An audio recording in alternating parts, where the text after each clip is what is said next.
Lada was supposedly some social expert and scientist for this old KGB organization, so Bazania figured it was worth a shot. Lara shot up for the chance to get involved again, which Bazania had not expected at all. Most of the humans either wanted to gut her or tell her what to do, not actively work with her. Lada became her best help, far better than her good-intentioned Captain Ada. Though it was rough at first, Lada's culture festivals, hosted for free around town, slowly attracted more and more with the promise of refreshments. And so, after a few short months, things were back to peaceful. At least for the Russians. The Shivanti would never get used to the music or culture. They stopped trying to confiscate firearms and illicit substances and broadcast it as such. The local Marines started showing off their own versions of refreshments and tried the local stuff too, which Bazania had to put a limit on. The Marines had brought fruity and tasteful alcohol that would put a swing to your hips and a smile to your face with a couple of drinks. The locals had also brought out their favorite, vodka, which she dubbed the Sea of Souls water. Just one bottle could put you on your ass for a couple of days. Some of the Marines had even tried the human version of smoking, and laughed heartedly when the girls almost passed out from coughing on the unrefined material. Resistance was still there, but it was absolutely not as bad as it could be. Or as bad as it had been. Bozania had one person to thank for that, and it was Lada Kristina. Well, I thought I'd catch up with you. She licked her lips and looked away to think. I wanted to talk to you more about your history. You know, the whole KGB, Soviet stuff. Dr. Kristina peered at her comrade above her glasses, head still bent down. In the middle of the night? I'm sure this could have waited. Why was Lada being such a hard ass? She sounded like Captain Ada right now. Yeah, well, it's more about the specifics of what you guys did. See, the interior bunch of bastards they are want to kinda get the gist of what the humans did in the past regarding tech. They might think of you as primitive, but with the recent ingenuity the rebels have been cooking up, they want to know what to expect. Lada looked down, staring holes into her clipboard. And what does that require of me? Bozania thoughtfully scratched her purple cheek, tapping her tusk as she spoke. Well, they've kinda been on my ass about this one. Apparently, they dug into the western continents and found some weird stuff about this freezing conflict you guys had a bit back. Humans were trying some crazy things, and for the first time they were met with resistance while prying. Guys would just clam shut when asked about the projects. Best sources were some online congregations, which are hardly reputable. You know the interior. They can't stand not knowing everything that's going on. So they thought, fine, if you won't tell me, I'll find someone that will. And here we are. Freezing conflict? Lada frowned her brow. Oh, the Cold War, yes, a conflict between the United States and Soviet Russia. No real fighting, at least that anyone will admit, but plenty of research and espionage. No fighting? That's an odd one. Well, I'm sure skirmishes broke out, but for the most part it was subtle and political means that it was waged with. Neither side wanted to start all-out war with the other in case both would be wiped out. So dirty tricks and secret project won out. Bazanian nodded for a moment, then surmised it must be like when two planetary governments had a feud. Never a direct attack, but they sure did know how to make the others suffer. Pirates would, incidentally, know when to strike a royal convoy and kidnap an official or two, and ships carrying valuable cargo found themselves suddenly a lot lighter after brief stops at stations. The Shivanti ran a speed-based warfare to be sure, but the long game of espionage was no stranger to the more entrenched figures in the system. These are all things that can be found on the datanet. Why did you need me? Lada had been able to calm her nerves somewhat. She hadn't started to sweat too badly. Oh yeah, sorry. I said over the phone. When the interior first started hitting dead ends, as you call it, they wanted to talk to me.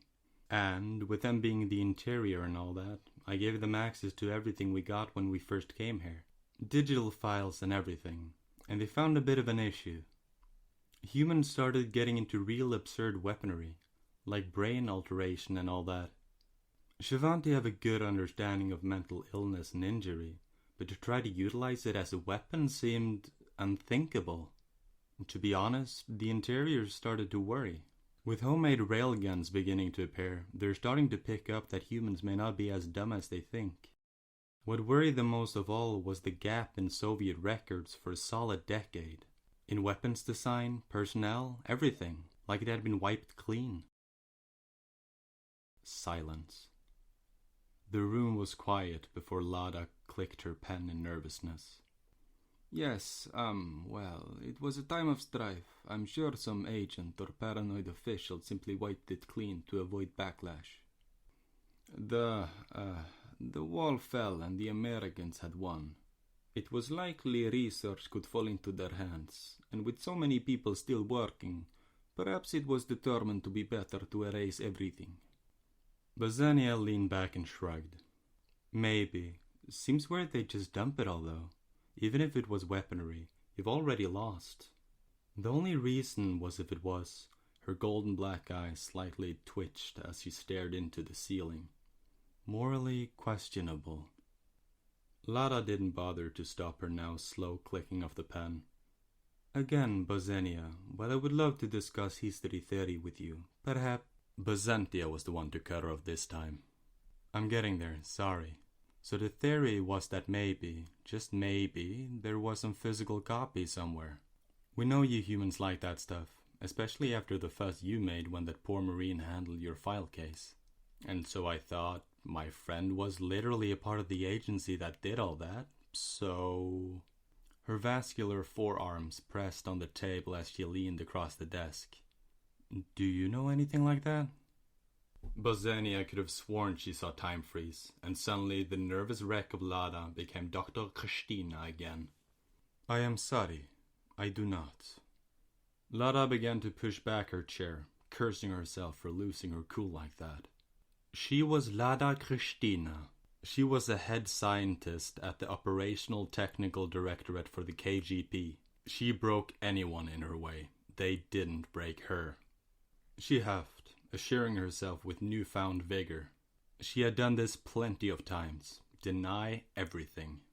No American spy bested her, and no mole ever escaped. Shivanti were no different. She was a vault, closed and locked. Lada stood and straightened her treasured lab coat once again. Well, I'm sorry for troubling you. Bazania cringed, struggling to get to the heart of the confrontation. Lada reached the door, but was interrupted once more. Before you leave, I noticed you dropped a file on that old office of yours. She stopped and turned to grab the file. It was pulled right out of her reach. I read through it, you know. At first I thought it was gibberish, but a few of the intel people noticed some patterns in the top left. See this right here? Those 3 symbols? The long stick means weaponry. The second is a genetics coil. And the last one was tricky. It was placed on anything the KGB designated to be top priority, secrecy-wise and impact-wise. Lada slowly sat back down, her calm demeanor still present. I realize I was a dutiful member. The purple woman seemed somber now. Well, Lada, here's the thing. This file is one of a kind, no matching copies anywhere. That could be a coincidence. The only thing is that... The tusked lady looked down, strands of hair draping over her head. I showed the interior. They wanted to be sure. I told them you got rid of all the files when you moved, either digitized them or lost them. Of course, they ignored me. Full background checks, asking everyone they knew in the government about it. And I guess they found something, because they want me to bring you in. Lada was unfazed. For what purpose? The Shivanti put her forehead in her hand as she spoke.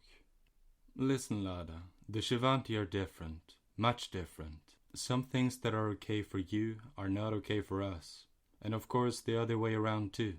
Vice versa, I believe is what you said. They told me you were, well, a geneticist. So what? They knew her old profession. It didn't matter. We Shivanti are not really fond of genetic tampering. Just a bit back, some athlete got accused of it. We don't take that lightly. Genetic tampering isn't just some material booster or injection with an unfair advantage. If it was, perhaps we could have left it alone with a slap on the wrist and a small suspension. But the purple woman swallowed, struggling to say her piece. It's changing who you are. It's disgraceful. Shivanti are born in the form of the Empress. The team put themselves in danger to simply try to jump higher and run longer. We know about genetics. We have our own gene experts. It's good for cures, finding the bodies responsible for ailments and the like. But these are acts of unthinkable modification. The research requires too much sacrifice, and lives would be lost trying to simply progress the field. There are better ways and alternatives available. I just researched DNA, RNA, human bodies. I am a scientist, General. I did no such thing. Bosnia pursed her lips. She hated this. Lada, the grey woman, still collected, made eye contact with the golden iris. Normal geneticists don't burn their life's work in a barrel fire. Shit, she had seen that. How? She had checked everywhere. Shivanti had an easy sleeping schedule. They could barely stay up past dark before passing out. It was when I was stressing about my girls being attacked. Couldn't sleep. The general answered the unspoken query. At first I was sad. Thought some human genius had thrown away everything she had just 'cause some advanced chick had come and blown it all out of the water. So I tried to save some when you left. Tried to cheer you up some. You had just offered me help, so I felt indebted. Oh God, no. It couldn't be. The one page she didn't need coming back. Ever. She would have been fine with the railgun blueprint. Maybe even the infinite mass generator. It had to be the damn project. That goddamn place. She only ever had that one sheet in the cabinet. It had no details, just the markings and a name. They think that the KGB was not just tampering with genetics, but completely reforging the body, playing goddesses, if you will. This page that dropped from your files, it has the same markings as the burnt file has. This one, however, has a name and a very official-looking stamp. Both of them involved weapons, genetic tampering, and something the KGB designated as important. She slid a slick container that contained the preserved but badly burnt paper. The title and symbols were barely legible. She knew what it was. Sweat finally trickled down her nose. Her ears rang like someone had just rang a gong next to her. She couldn't focus. Her fierce persona was gone. She shook all over, a nervous habit from an age she would have loved to have forgotten. The general dismounted her seat and came close to the shuddering woman. Bosnia squatted down, wanting to console the doctors she had come to trust. She had never seen her like this. The clipboard had fallen to the ground. The pen was now in overdrive. Rapid clicking filled the room. Bosnia looked to her face, now covered in messy hair. She saw the human's eyes completely locked onto the burnt paper. Bosnia herself hadn't looked too hard at it. She had merely seen the symbols and made the connection from the burning. She traced Lada's eyes to what exactly captivated the wreck in front of her. It was the human lettering. Bosnia learned from Lada that you had to know your enemy, so she picked up Russian. She still struggled with English, but she knew the writing well enough to know the title of the crisp document in front of her. She rubbed the back of the almost sobbing doctor with care and leaned closer. Lada. The doctor's face turned slowly, twitching and glistening with sweat. Bosnia stared deep into her eyes, which seemed to glass over when she asked her final question. What is Project Rasputin?